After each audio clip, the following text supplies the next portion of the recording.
प्रणाम। हम किरण शर्मा। हम मंजू शर्मा अपना चैनल पर स्वागत कर छी। नमस्ते प्रणाम।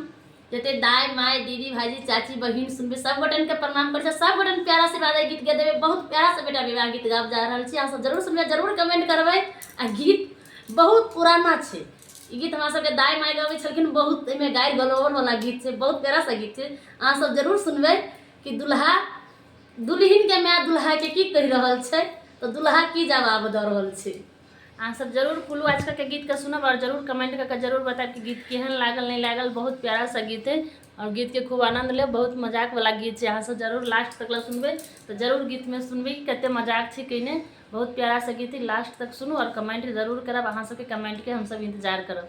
बहुत प्यारा सा गीत है। हम सब जरूर सुनबे, जरूर कमेंट करबे। कमेंट में लिखबे टा करबे गीत केहन लागल अहाँ सबके। शुरू करी गीत तू।